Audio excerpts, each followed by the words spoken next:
My dear students, এখন হচ্ছে তোমাদের অ্যাডভান্স বেঙ্গলি ক্লাস। আজকের ক্লাসে আমি তোমাদের সঙ্গে কপোতাক্ষ নদ কবিতাটি নিয়ে আলোচনা করব।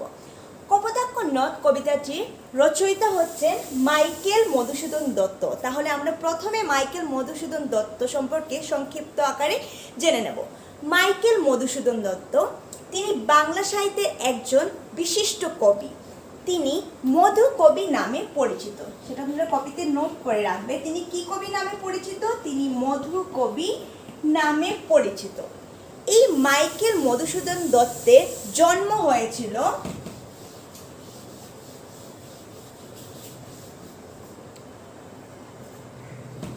25 জানুয়ারি 1824 সালে।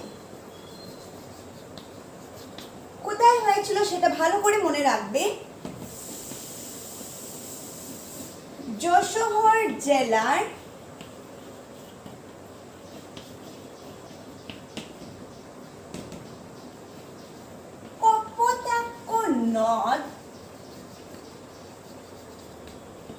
কপোতাক্ষ নদ তীরবর্তী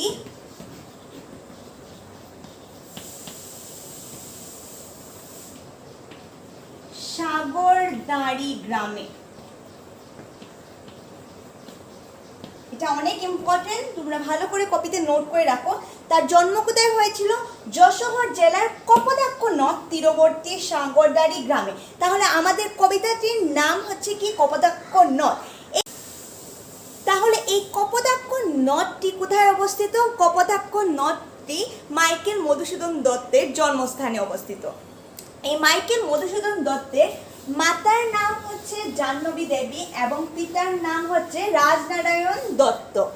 মাইকেল মধুসূদন দত্ত তার মাতা জাহ্নবী দেবীর কাছে তিনি পুরাণ, মহাভারত, রামায়ণ এসব পাঠে অভ্যস্ত হয়েছিলেন এবং তাদের গ্রামের পাশের একজন ইমামের কাছে তিনি আরবি, বাংলা, তারপর ফার্সি পাঠ শিখেছিলেন।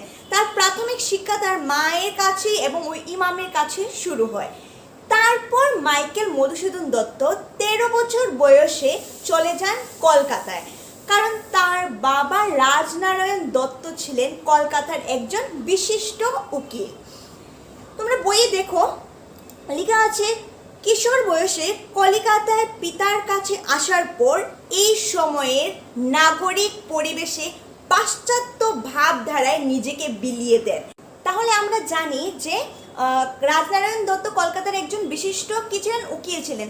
সেই সময়ে ইংরেজ অনেক অফিসাররা কাজের জন্য তার সঙ্গে সাক্ষাৎ করতে আসতেন। তখন মাইকেল মধুসূদন তাদেরকে খুব বেশি কি করতেন? লক্ষ্য করতেন, তাদের স্টাইলকে ফলো করার চেষ্টা করতেন। এই ছোট বয়স থেকেই তিনি খুব সেগুলো ফলো করতেন। কলকাতায় আসার পর তার ইংরেজি শিক্ষা শুরু হয়। তারপর তিনি কলকাতায় একটা স্থানীয় স্কুলে প্রথমে ভর্তি হন, সেখানে তার শিক্ষার আরম্ভ হয়। তারপর তিনি হিন্দু কলেজে ভর্তি হন। এই হিন্দু কলেজে থাকাকালীন তিনি অনেক ইংরেজি সাহিত্য নিয়ে চর্চা করার চেষ্টা করেন। তার হৃদয়ে ইংরেজি কবি হওয়ার স্বপ্ন জাগে। তিনি পাশ্চাত্য সাহিত্যের একজন বিশিষ্ট কবি হবেন এই স্বপ্ন দেখছেন।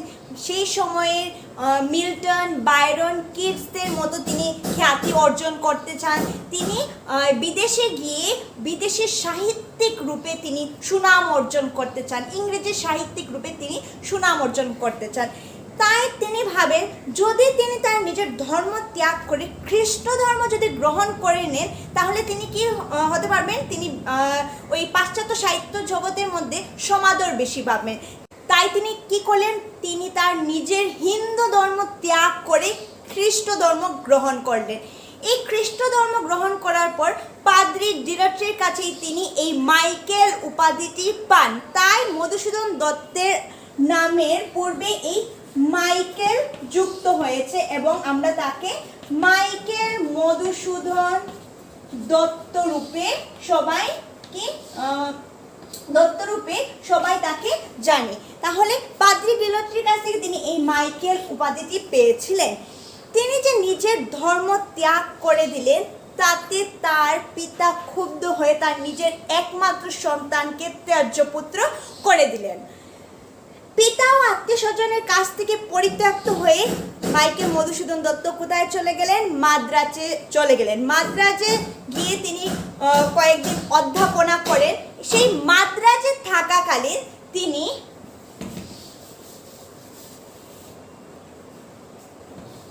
ক্যাপটিভ লেডি নামক একটি ইংরেজি কাব্য রচনা করেন। সেটা ইম্পর্টেন্ট। তিনি কোথায় থাকাকালীন এই ক্যাপটিভ লেডি কাব্যটি রচনা করেছেন? তিনি মাদ্রাজে থাকাকালীন সেই কাব্যটি রচনা করেছেন। তারপর তিনি এই মাদ্রাজে থাকাকালীন তিনি একজন ইংরেজি যুবতীকে বিবাহ করেছিলেন। সেই যুবতীর নাম হচ্ছে রেবেকা। এই রেবেকার সঙ্গে তার দাম্পত্য জীবনটি খুব বেশি বছর কাটেনি। তার সঙ্গে 8 বছর তিনি দাম্পত্য জীবন কাটিয়েছেন। তারপর তিনি বিবাহ করেছেন হেনরিয়েটাকে। তারপর মাইকেল মধুসূদন দত্ত বিখ্যাত পাশ্চাত্য সাহিত্যিক হওয়ার জন্য, পাশ্চাত্যের বিশিষ্ট কবি হিসেবে খ্যাতি অর্জন করার জন্য ইংল্যান্ডে চলে যান। 1862 খ্রিস্টাব্দে তিনি ব্যারিস্টারি পড়ার জন্য কোথায় যান? ইংল্যান্ডে যান। সেখানে গিয়ে তিনি কিন্তু অনেক টাকা পয়সার দিক দিয়ে কষ্ট পান। তার আর্থিক পরিস্থিতি খুব ভালো থাকে না। একদিকে তার পিতা তাকে টাকার ক্ষেত্রে কোনো সাহায্য করেন না, টাকা দিয়ে কোনো সাহায্য করেন না পড়ার ক্ষেত্রে, কেননা তিনি তার ধর্ম কি করেছিলেন? ত্যাগ করায় তার পিতা তাকে ত্যায্যপুত্র করে দিয়েছেন। কিন্তু তার স্বপ্ন ছিল তিনি পাশ্চাত্য জগতের বিশিষ্ট কবি হবেন, তাই তিনি চলে গেলেন বিদেশে। কিন্তু দেখা গেল মাইকেল মধুসূদন দত্ত ইংল্যান্ডে গিয়ে কোনো সমাদর পেলেন না। এই পাশ্চাত্য সাহিত্যের জগতে যেন তাকে কেউ পাত্তাই দিল না। তার স্বপ্ন ভঙ্গ হয়ে গেল। এতদিনে তার যে এত বড় স্বপ্ন দেখছিলেন, নিজের মাতৃভাষা, মাতৃভূমি, সেই সঙ্গে ধর্মকে ত্যাগ করে তিনি চলে গেলেন কোথায়? বিদেশে। কিন্তু সেই বিদেশে গিয়ে তাকে কেউই সমাদর করলো না। সেখানে প্রসিদ্ধ কারা ছিলেন? সেখানে মিল্টন, বায়রন, কিটস প্রভৃতি কবিরাই যেন সেই সাহিত্যের জগৎকে জুড়ে রয়েছিল। কিন্তু মাইকেল মধুসূদন দত্ত সেখানে কোনোই সমাদর পেলেন না। তার স্বপ্নটা ভঙ্গ হয়ে গেল। শেষে তিনি গেলেন ফ্রান্সে। ফ্রান্সের বার্সাই নগরেই তিনি শেষের দিকে থাকলেন। সেই ফ্রান্সের বার্সাই নগরে থাকাকালীন তিনি অনেক বেশি ঋণগ্রস্ত হয়ে পড়েন। তিনি খুব বেশি মদ্যপান করতে থাকলেন। তিনি একদম ঋণগ্রস্ত, মদ্যপান করে তার অবস্থা একদম খারাপ হয়ে যাচ্ছিল। ধীরে ধীরে তিনি অনুভব করতে লাগলেন যে তিনি কত বড় ভুল করেছেন। তিনি অনুতপ্ত হতে লাগলেন যে তিনি কি করেছেন? নিজের বাংলা সাহিত্যকে অবহেলা করেছেন, নিজের মাতৃভূমি, নিজের ধর্মকে ছেড়েছেন। তিনি অনুতপ্ত হতে লাগলেন, তিনি ব্যথিত হচ্ছেন। এবং সেই সময়ে বার্সাই নগরে থাকাকালীন তিনি অনেক বাংলা কাব্য রচনা করেছেন। যেমন তোমরা বাংলায় পড়েছো বঙ্গভাষা কবিতাটি, সেটিও তিনি বার্সাই নগরে থাকাকালীন লিখেছেন। এবং এই কপোতাক্ষ নদ কবিতাটিও তিনি বার্সাই নগরে থাকাকালীন লিখেছেন। এই কপোতাক্ষ নদ কবিতার মধ্যে তার হৃদয়ের বেদনা প্রকাশিত হয়েছে, তার পুরনো স্মৃতি জাগ্রত হয়েছে আমরা দেখতে পাই। তার যে মাতৃভূমির প্রতি যে টান, সেই কবিতাটির মধ্যে আমরা দেখতে পাই। এছাড়া আমরা দেখি যে সব কিছুরই একটা খারাপ এবং ভালো দিক থাকে। মাইকেল মধুসূদন দত্ত বিদেশে যাওয়ার জন্যই আমাদের বাংলা সাহিত্যের ভাণ্ডারটা যেন আরও সমৃদ্ধশীল হয়ে উঠেছিল। মধুসূদন দত্ত পাশ্চাত্য কাব্য জগৎ থেকে রত্নরাজি আহরণ করে বাংলা সাহিত্যকে যেন সমৃদ্ধশীল করে তুলেছিলেন। এই জন্য তার কাব্যের মধ্যে আমরা প্রাচ্য এবং পাশ্চাত্যের প্রভাবটাকে আমরা লক্ষ্য করতে পারি। মাইকেল মধুসূদন দত্ত পাশ্চাত্য জগতে যাওয়ার জন্যই আমাদের বাংলা সাহিত্যে চতুর্দশপদী কবিতার, তারপর অমিত্রাক্ষর ছন্দের আগমন ঘটে। এছাড়া আমরা মাইকেল মধুসূদন দত্তের কয়েকটি বিশিষ্ট নাটক এবং কাব্যের নাম সম্পর্কে আমরা জেনে নিই। তোমরা কপিতে নোট করে নাও। তার কয়েকটি বিখ্যাত কাব্য হচ্ছে যেমন মেঘনাদ বধ কাব্য, ব্রজাঙ্গনা কাব্য,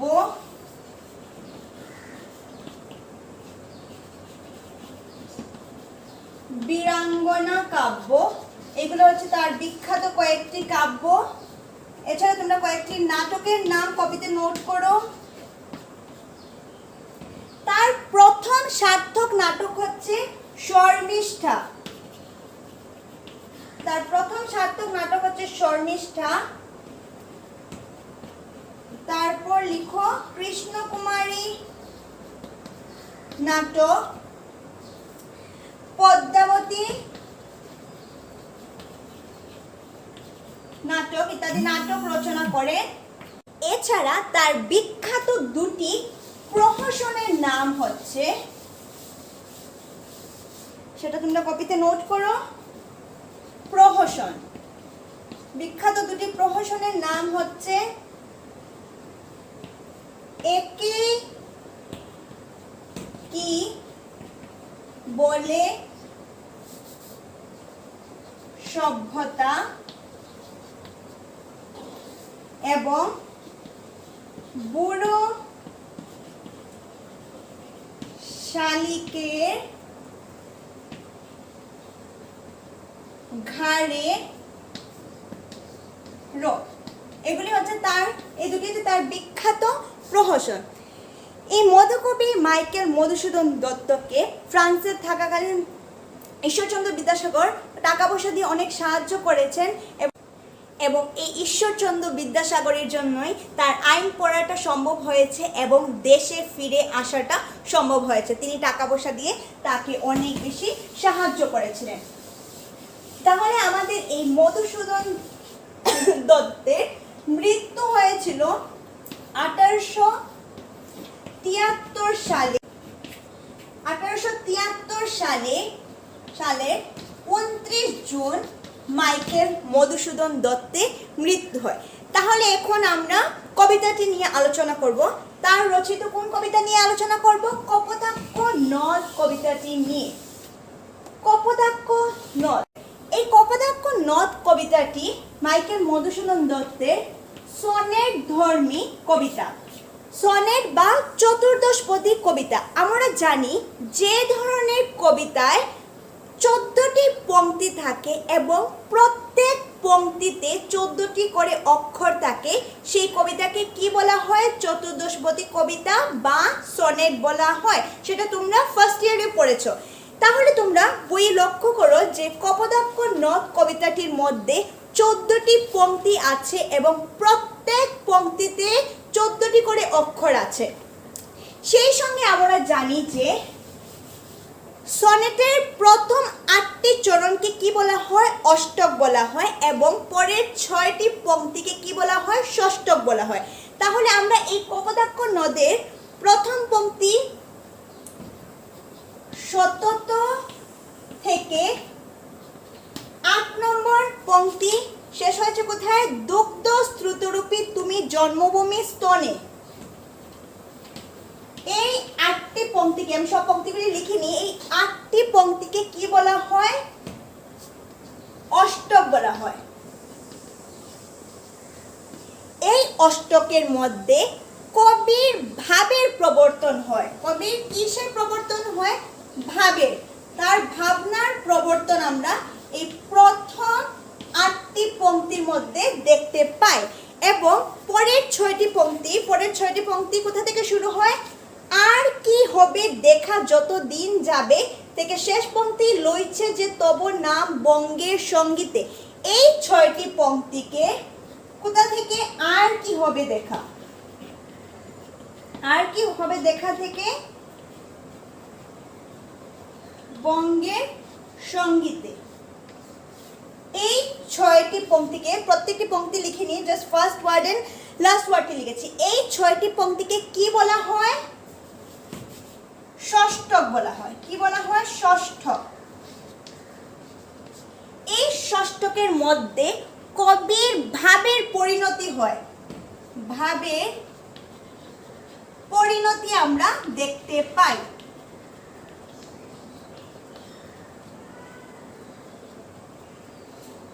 তাহলে আমরা জানলাম সনেট ধর্মী কবিতার প্রথম 8টি চরণকে কি বলা হয়? অষ্টক বলা হয়। সেই অষ্টকের মধ্যে কবির ভাবের আবর্তন হয় এবং পরের 6টি পংক্তিকে কি বলা হয়? ষষ্ঠক বলা হয়।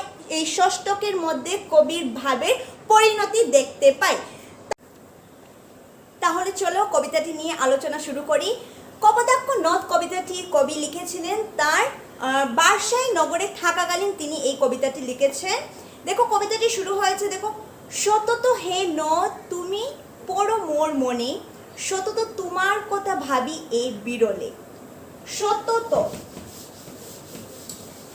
এখানে সতত শব্দের অর্থ হচ্ছে সর্বদা, অর্থাৎ সব সময়। সব সময় হে নদ, এখানে হে নদ বলতে তিনি কাকে সম্বোধন করেছেন? কপোতাক্ষ নদকে সম্বোধন করেছেন। এখানে হে নদ বলতে কপোতাক্ষ নদকে সম্বোধন করে বলেছেন যে তুমি সব সময় আমার মনে পড়ো, সতত তোমার কথা ভাবি এ বিরলে। সব সময় আমি তোমার কথা ভাবতে থাকি এই বিরলে। বিরলে শব্দের অর্থ হচ্ছে, বিরলে শব্দের অর্থ হচ্ছে নির্জনে। তিনি একাকী, একদম নিরিবিলি থাকতেন, যে সেই একাকী থাকার সময় সব সময় তার সেই কপোতাক্ষ নদের কথা মনে পড়তো। সতত, তারপর ব্র্যাকেটের মধ্যে একটি লাইন লেখা আছে, দেখো, যেমতি লোক নিশার স্বপ্নে শুনে মায়া মন্ত্রধ্বনি, তব কলকলে জুড়াই এ কান আমি ভ্রান্তির ছলনে। এই ব্র্যাকেটের লাইনগুলো তিনি উপমা হিসাবে ব্যবহার করেছেন। কবি বলছেন যেভাবে যে মতি অর্থাৎ যেরূপ লোক অর্থাৎ যেরূপ মানুষ নিশার স্বপনে অর্থাৎ রাত্রিবেলা মানুষের স্বপ্ন দেখে, যে স্বপ্নের মধ্যে শুনতে পায় নানা মায়া মন্ত্রধ্বনি। যখন আমরা স্বপ্ন দেখি তখন তা আমাদের কাছে, সেই সময় স্বপ্ন দেখার সময় আমাদের কাছে সেটা বাস্তব মনে হয়। যখন আমাদের ঘুম ভাঙে তখন আমরা বুঝতে পারি যে সেটা একটা কাল্পনিক, সেটা একটা অবাস্তব। সেইরূপ কবির সঙ্গে হয়েছিল। কবি বার্সাই নগরে থাকাকালীন তিনি কি শুনতে পাচ্ছেন? তব কলকলে, অর্থাৎ তব বলতে এখানে তিনি কপোতাক্ষ নদের কলকত, তার স্রোতের ধ্বনি তিনি শুনতে পাচ্ছেন। তার কানটি জুড়ে গেছে সেই কলকল ধ্বনিতে, কিন্তু সেটা ছিল একটা ভ্রান্তির ছলনা, সেটা একটা ভুল ছলনা ছিল। তিনি বুঝতে পারেন কেন তিনি বার্সাই নগরে থেকে কিভাবে তিনি কপোতাক্ষ নদের ধ্বনিটা শুনতে পাবেন, তার স্রোতের ধ্বনি শুনতে পাবেন। কবি সেই বার্সাই নগরে থাকাকালীন তিনি যে বুঝতে পারেন যে তিনি কত বড় ভুল করেছেন, তিনি সেখানে থেকে ধীরে ধীরে তিনি বুঝতে পারেন তিনি তার নিজের মাতৃভূমি, তিনি তার মাতৃভাষা, তিনি তার ধর্মকে ত্যাগ করে তিনি কোথায় গেছেন? তিনি এই পাশ্চাত্য দেশে অর্থাৎ ইংল্যান্ডে গেছেন। তিনি ব্যারিস্টারি পড়বেন এবং সেই সঙ্গে তিনি কি বিখ্যাত ইংরেজ কবি হবেন, পাশ্চাত্য কবি হবেন। ফ্রান্সে থেকে তিনি সুনাম অর্জন করবেন তিনি ভেবেছিলেন, কিন্তু তার স্বপ্নটা, তার মোহটা ভঙ্গ হয় ধীরে ধীরে। তিনি মোহভঙ্গ হয়, তিনি খ্যাতি অর্জন করতে পারেননি। সেই পাশ্চাত্য সাহিত্যিকদের ভিড়ের মধ্যে তিনি কোনো স্থান পাননি, কোনো মর্যাদা পাননি, তাকে কেউ পাত্তা দেয়নি। তিনি ধীরে ধীরে বুঝতে পারেন যে সেটা তো তার স্থান নয়, তার আসল স্থান হচ্ছে বাংলা সাহিত্যের মধ্যে। তিনি তার যে ভুল, যে তার ধারণা নিয়ে তিনি যে বিদেশে এসেছিলেন, সেটা তার কাছে স্পষ্ট হতে থাকে এবং তিনি অনুতপ্ত হতে থাকেন। এই বার্সাই নগরে থেকে তিনি বাংলা কাব্য রচনা করেন। সেই কাব্যের মধ্যেই তার হৃদয়ের যে অনুতপ্ত ভাব, তার যে বেদনা, সেই কাব্যের মধ্যে প্রকাশিত হয়। যেমন এই কপোতাক্ষ নদ কবিতাটি রচনা করেছেন। এই কপোতাক্ষ নদকে উদ্দেশ্য করে, তার মাতৃভূমির এই নদকে উদ্দেশ্য করে তিনি কবিতা লিখে তার মনের বেদনা প্রকাশ করছেন। তার হৃদয়ে যে স্মৃতি জাগ্রত হচ্ছে, তিনি কি হয়েছেন? একদম একা পড়ে গেছেন, তার আর্থিক অবস্থা খারাপ, ঋণগ্রস্ত হয়ে পড়েছেন। তিনি তার আর্থিক পরিস্থিতি একদম স্বচ্ছল ছিল না, খুব কষ্টে দারিদ্র্যের মধ্যে দিন কাটাচ্ছেন। তিনি বুঝতে পারছেন তার ভুলের জন্যই তার এই অবস্থা হয়েছে এবং তিনি অনুতপ্ত, তার এই কবিতার মধ্যেই প্রকাশিত হয়। তিনি দেশে ফিরে যেতে চান, তার দেশের প্রতি টান, মাতৃভূমির প্রতি টান, সেগুলি আমরা এই কবিতার মধ্যে দেখতে পাই। তাই তিনি বলছেন যে তিনি সব সময় এই কপোতাক্ষ নদের কথা মনে করেন। তিনি কি করছেন? তিনি বুঝতে পারছেন, তার দেশের মর্মটা বুঝতে পারছেন এবং তার হৃদয়ে তার পুরনো স্মৃতিগুলো জাগ্রত হচ্ছে। তিনি বার্সাই নগরের থেকে তার পুরনো স্মৃতি কথা মনে করছেন, যে তিনি কপোতাক্ষ নদীর কিনারে কি সুন্দর দিন কাটিয়েছিলেন, সেগুলো তিনি মনে করছেন এবং বলছেন যে সতত তোমার কথা ভাবি বিরলে। যখন তিনি একা থাকেন সব সময় তিনি তার নিজের মাতৃভূমি সেই নদের কথা মনে করেন, তার পুরনো স্মৃতির কথা তার মনে পড়ে যায়। তিনি নির্জনে একাকী বসে সব সময় তার দেশের কথা মনে করতে থাকেন, দেশের সেই নদের কথা মনে করতে থাকেন। যেভাবে মানুষ স্বপ্নের মধ্যে মায়াধ্বনি শুনতে পায়, মায়া মন্ত্রধ্বনি শুনতে পায়, তখন মানুষের কাছে সেই স্বপ্নটা বাস্তব মনে পড়ে। যখন ঘুম ভেঙে যায় তখন সেই বুঝতে পারে সেটা যে কাল্পনিক ছিল। সেভাবে কবি সে বার্সাই নগরে বসে তিনি কি শুনতে পাচ্ছেন? কপোতাক্ষ নদের কলকল ধ্বনি শুনতে পাচ্ছেন। তারপর তিনি বুঝতে পারছেন সেটা তো একটা ভ্রান্তির ছলনা, সেটা একটা ভুল ছলনা, কেননা তিনি সেটা তো অবাস্তব। তিনি কি করে ওই বার্সাই নগরে বসে সেই সাগরদাড়ি গ্রামের কপোতাক্ষ নদের ধ্বনি কি করে শুনতে পাবেন? সেটা তো সম্ভব নয়। কিন্তু তিনি সেই কলকল ধ্বনিটাকে যেন উপভোগ করছেন, অনুভব করে তিনি সেটার কথা মনে করে যেন একটা আনন্দ পাচ্ছেন, সেটা শান্তি পাচ্ছেন, সে একটা তৃপ্তি পাচ্ছেন। তারপর পরের লাইন দেখো, বহু দেশে দেখিয়াছি বহু পদদলে, কিন্তু এই স্নেহের তৃষ্ণা মিটে কার জলে। কবি বলছেন তিনি বহু দেশ ভ্রমণ করেছেন, নানা নদ নদী দেখেছেন, কিন্তু এই স্নেহের তৃষ্ণা মিটে কার জলে। কিন্তু তার হৃদয়ে যে একটা স্নেহের একটা যে কি আছে, অতৃপ্তি ভাব আছে, যে একটা তৃষ্ণা আছে, তিনি যে নিজের দেশ ছেড়ে এসেছেন, নিজের মাতৃভূমিকে ছেড়ে এসেছেন, সেই এই তৃষ্ণাটা, এই মাতৃভূমির নদের তৃষ্ণাটা তাকে অন্য কোনো নদ যেন মিটাতে পারে না। এই অতৃপ্ত ভাবটা, এই তৃষ্ণাটা অন্য কোনো নদ মিটাতে পারে না। তাই তিনি প্রশ্নই করছেন, এই তৃষ্ণা মিটে কার জলে, নিজেকেই প্রশ্ন করছেন। সেটার উত্তর কি? একমাত্র কপোতাক্ষ নদের দ্বারাই তার এই স্নেহের তৃষ্ণাটা নিবারণ হবে। তারপর দেখো পরবর্তী লাইন, অনেক বেশি ইম্পর্টেন্ট লাইন, সেটা ভালো করে বুঝো তোমরা। দুগ্ধ স্রোতরূপী তুমি জন্মভূমি স্তনে। দুগ্ধ স্রোতরূপী, দুগ্ধ অর্থাৎ আমরা জানি দুগ্ধ হচ্ছে দুধ, স্রোত রূপী অর্থাৎ গতিবেগের রূপে, তুমি জন্মভূমি স্তনে। তুমি বলতে এখানে কপোতাক্ষ নদকে বোঝানো হয়েছে জন্মভূমি স্তনে। অর্থাৎ একজন মাতা যেভাবে তার সন্তানকে দুধ খাইয়ে লালন পালন করে তাকে বড় করেন, একজন মায়ের কাছে যেভাবে একটি সন্তান সান্ত্বনা পায়, ভালোবাসা পায়, লালন পালন করে একজন মা সন্তানকে যেভাবে কি করেন, বড় করে তুলেন, এই জন্মভূমি কবির কাছে মায়ের মতন ছিল। জন্মভূমির স্তনের মধ্যে এই যে দুগ্ধ স্রোতরূপী, এই জন্মভূমির স্তনের মধ্যে দুগ্ধ স্রোত হচ্ছে কপোতাক্ষ। কবি সেই দুগ্ধ স্রোত কাকে সম্বোধন করছেন? কপোতাক্ষ নদকে। মাতৃভূমির স্তনে অর্থাৎ মাতৃদেশের স্তনের মধ্যে কপোতাক্ষ নদটা দুধ রূপে আছে, তো কপোতাক্ষের নদের জলকে তিনি দুধ বলছেন, মায়ের দুধ বলছেন। একটা মায়ের দুধ যেভাবে সন্তানকে সান্ত্বনা দিতে পারে, সন্তানকে পুষ্টি দিতে পারে, এইভাবে কপোতাক্ষ নদ কবিকে মানসিক শান্তি দিতে পারছে। তাই তিনি বলছেন বার্সাই নগরে এই কপোতাক্ষ নদের কথা মনে করে একটা শান্তি পাচ্ছেন, তৃপ্তি পাচ্ছেন। তিনি তার বেদনা জাগ্রত হচ্ছে, কিন্তু তিনি এই মনে করে একটা যেন শান্তি দিতে পারছেন, একটু সময়ের জন্য তিনি একটু শান্তি পাচ্ছেন। এবং সেই সঙ্গে তিনি অনুতপ্ত হচ্ছেন, তার ভুলের জন্য তার এই অবস্থা হয়েছে, তিনি মাতৃভূমিকে ছেড়ে এসেছেন। তারপরে দেখো এতটুকু আমাদের অষ্টক অব্দি শেষ হয়েছে। এখানে কবির ভাবের প্রবর্তন হয়েছে, তার ভাবনাটা আমাদের সামনে উঠে এসেছে। তারপর সেই ভাবনার পরিণতি আমরা এই পরবর্তী 6টি লাইনের মধ্যে দেখতে পাবো। পরবর্তী 6টি লাইনকে কি বলা হয়? পরবর্তী 6টি লাইনকে ষষ্ঠক বলা হয়। এই ষষ্ঠকের মধ্যে আমরা কি দেখি? প্রথমে শুরু হয়েছে দেখো, আর কি হবে দেখা, যত দিন যাবে প্রজারূপে রাজরূপ সাগরে দিতে বাড়িরূপ কর তুমি। কবি বলছেন আর কি হবে দেখা। কবি নিজেকে প্রশ্ন করছেন, তিনি কি আর কি দেখা করতে পারবেন? কার সঙ্গে? সেই কপোতাক্ষ নদের সঙ্গে। কপোতাক্ষ নদ তার বাল্যকালের বন্ধু ছিল। এই বাল্যকালে এই কপোতাক্ষ নদের কিনারে তিনি সময় কাটিয়েছেন। এই কপোতাক্ষ নদকে তিনি কি আর দেখতে পাবেন? কেননা তিনি জানেন তার আর্থিক পরিস্থিতি এত খারাপ, তিনি এত কষ্টে দিন যাপন করছেন।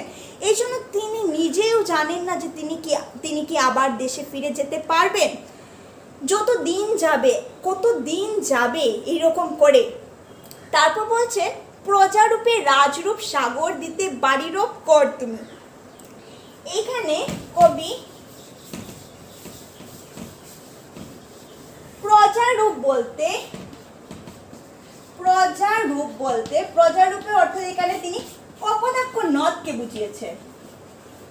বলছেন একজন প্রজা যেভাবে রাজাকে কি দিত, ট্যাক্স দিত, কর দিত, এইভাবে কপোতাক্ষ নদ তার বাড়ি অর্থাৎ তার জলকে কি করছে, কর রূপে দিচ্ছে। কাকে? এখানে সাগরকে সে কর দিচ্ছে। কে কর দিচ্ছে? কপোতাক্ষ নদ সাগরকে কর দিচ্ছে। কি দিচ্ছে? কর, বাড়ি দিচ্ছে। আমরা জানি নদীর জল গিয়ে কোথায় মিলিত হয়? সাগরে মিলিত হয়। যেভাবে একজন প্রজা রাজাকে কর দেয়, সেভাবে কবি বলছেন যে কপোতাক্ষ নদ হচ্ছে প্রজা, সে তার বাড়ি, তার জলকে কর রূপে কাকে দিচ্ছে? সাগরকে দিচ্ছে, অর্থাৎ সে দান করে যাচ্ছে।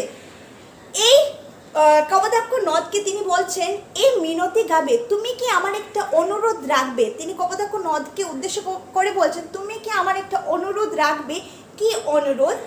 বঙ্গজ জনের কানে এই সখারীতির নাম তার, এই প্রবাসী মজি প্রেমভাবে লইছে যে তব নাম বঙ্গের সঙ্গীতে।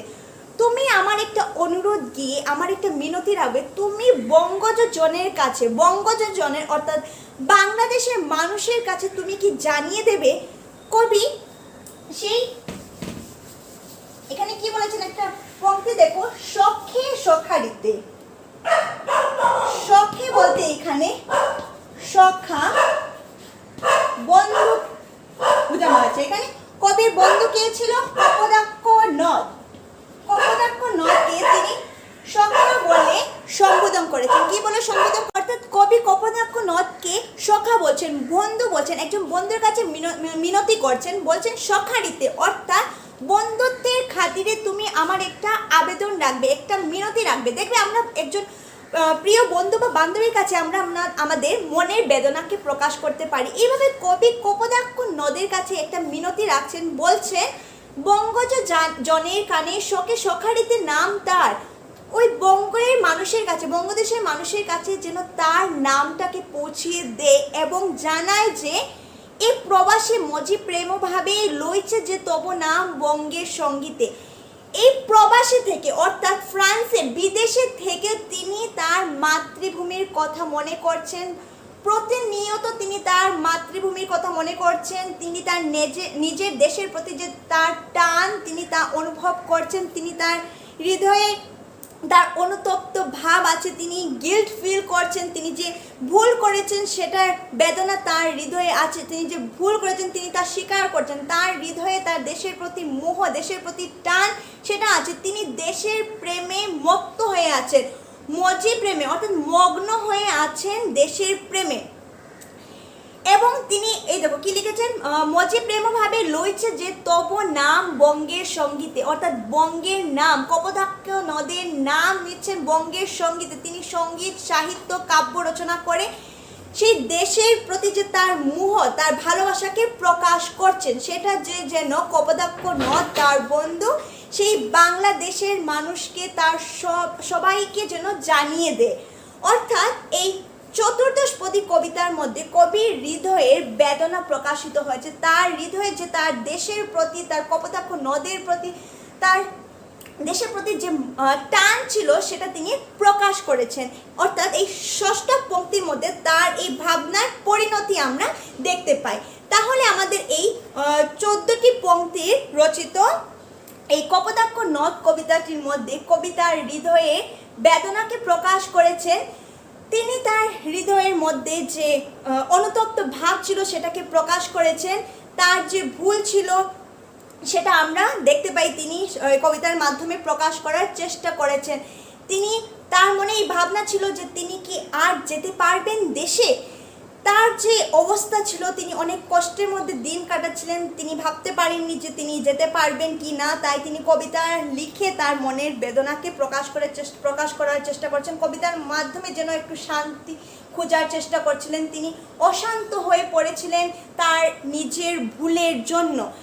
তারপর ফলে আমরা এই কবিতার মাধ্যমে তার এই স্মৃতি কাতরতাকে আমরা দেখতে পাই। দেশের প্রতি যে টান, মাতৃভূমির প্রতি যে টান, মাতৃভূমির নদকে উদ্দেশ্য করে তিনি এই কবিতা লিখে তার হৃদয়ের বেদনাকে প্রকাশ করেছেন। আর যদি কোনো ডাউট থাকে আমাকে জিজ্ঞেস করবে। তাহলে আজকের ক্লাস এখানেই সমাপ্তি হলো। ধন্যবাদ।